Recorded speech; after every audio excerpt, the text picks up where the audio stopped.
ಮಕ್ಕಳಿಗೆ. ಡಾಕ್ಟರು ಅಷ್ಟ ಸುಂದರವಾಗಿ ಹೇಳಿದ್ದಾರೆ. ನಮ್ಮ ಪಟ್ಟಣ್ಣವರು ಭಾಳ ಚಂದ ಮಾತಾಡಿದ್ದಾರೆ. ಎರಡೇ ಎರಡು ಮಾತಂದ್ರೆ ಅಲ್ಲಿ ಮಲಾಬಾದ್ನೊಳಗೆ ವಿಮೋಚನಾ ಸಂಸ್ಥೆಯೊಳಗೆ ಕಲಿತಂತ ಸುಮಾರು 2,000 ಜನ ಮಕ್ಕಳು ಇವತ್ತ ತಮ್ಮ ಜೀವನವನ್ನು ಕಲ್ಪಿಸ್ಕೊಂಡು ಅತ್ಯಂತ ಮರ್ಯಾದೆಯುತ ಜೀವನವನ್ನು ಇವತ್ತು ತೆಗಿತಾ ಇದ್ದಾರೆ.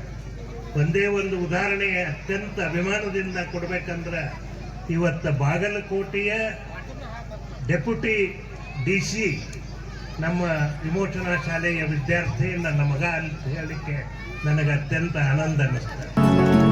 ಯಾಕೆ ಉದಾಹರಣೆ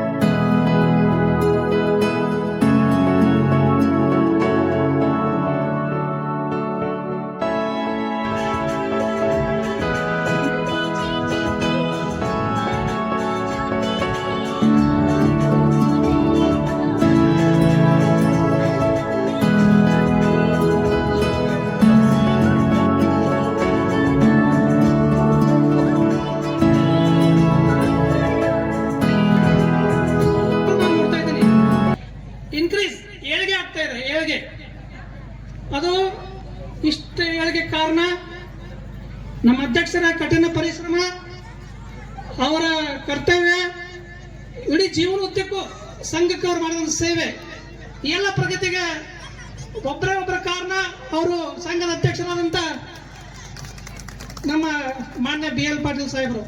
ಹಾಗೂ ಅದರಂತೆ ಅವರ ಈ ಸೇವೆಗೆ ಬೆನ್ನೆಲುಬಾಗಿ ಅತ್ಯಂತ ಪ್ರಾಮಾಣಿಕವಾಗಿ ಸೇವೆ ಸಲ್ಲಿಸಿದಂಥ ಸಂಘದ ಸಿಬ್ಬಂದಿಗೂ ಕೂಡ ಅಷ್ಟೇ ಅವರು ಪ್ರಮುಖ ಪಾತ್ರ ವಹಿಸಿದ್ದಾರೆ ಅಂತ ಹೇಳಿಕೆ ಬಯಸ್ತಾ ಇದ್ದೀನಿ.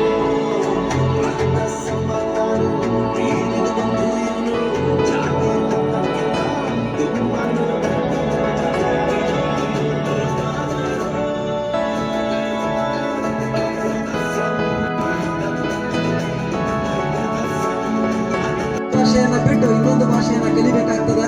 ಮೊದಲ ಟೈಮ್ ಮತ್ತೊಂದು ಭಾಷೆಯನ್ನು ಕಲಿಬೇಕು ಅಂತಂದ್ರೆ ಮಕ್ಕಳಿಗೆ ಇಂಗ್ಲಿಷ್ ಪೂರಕವಾಗಿರ್ತಕ್ಕಂಥ ವಾತಾವರಣ ಬೇಕಾಗ್ತದೆ. ಯಾಕೆಂದ್ರೆ ಬಹುಶಃ ಮಕ್ಕಳು ಗ್ರಾಮೀಣ ಭಾಗದಿಂದ ಈ ಶಾಲೆಗೆ ಬರ್ತಕ್ಕಂಥದ್ದನ್ನು ನಾವು ಗಮನಿಸಿದ್ದೇವೆ. ಯಾಕೆಂದ್ರೆ our students almost all from rural areas they do not have any exposure to the language English. ಭಾಷೆಗೆ ಯಾವುದೇ ಆಗಿರ್ತಕ್ಕಂಥ ವಾತಾವರಣ ಮನೆಗಳಲ್ಲಿ ಇರುವುದಿಲ್ಲ. ನಾವೆಲ್ಲ ಸಾಮಾನ್ಯವಾಗಿ ನಮ್ಮ ಮಾತೃಭಾಷೆ ಕನ್ನಡವನ್ನ ಮಾತಾಡ್ತೀವಿ. ಮಕ್ಕಳಿಗೆ ಇಂಗ್ಲಿಷ್ ಇರ್ತಕ್ಕಂಥದ್ದು ಎಲ್ಲಿಯೂ ಅಂತಂದ್ರೆ ಅದು ಕೇವಲ ನಮ್ಮ ಶಾಲೆಗಳ ತರಗತಿ ಕೊನೆಗಳಲ್ಲಿ ಮಾತ್ರ. ಹಾಗಾಗಿ ಶಿಕ್ಷಕರು ಕೂಡ ಒಂದಷ್ಟು ಒಳ್ಳೆಯ ಸೇವೆಯನ್ನು ಮಕ್ಕಳೊಟ್ಟಿಗೆ ಸಲ್ಲಿಸಿದಾಗ ಮಾತ್ರ ಏನಾಗ್ತದೆ ಅಂತಂದ್ರೆ ಮಕ್ಕಳ ಪ್ರಗತಿ ಸಾಧ್ಯ ಆಗ್ತದೆ. ಯಾಕಂದ್ರೆ ಏನು ಒಳ್ಳೆಯ ಸ್ವಭಾವ ಕೊಡ್ಬೇಕು. ಅವ್ರು ಆಡೋ ಚಲೋದಾರು, ಆಟ ಚಲೋದಾರು, ಏನು ಅಭ್ಯಾಸ ಚಲೋದಾರು, ಆಟವನ್ನು ಪ್ರೋತ್ಸಾಹ ಕೊಡಬೇಕು. ಎಲ್ಲರೂ ಮತ್ತೆ ನಾನು ಕಾಣುತ್ತಿದ್ದ ಅವರವರು ಇದನ್ನು ಗುರುತಿಸಿ ಇದ್ರಾಗ ಪೇರೆಂಟ್ಸು, ತಂದೆ ತಾಯಿಯಂದ್ರದು, ಸ್ಕೂಲ್ ಟೀಚರ್ಸು ಎಲ್ಲರೂ ಹೊಲದ.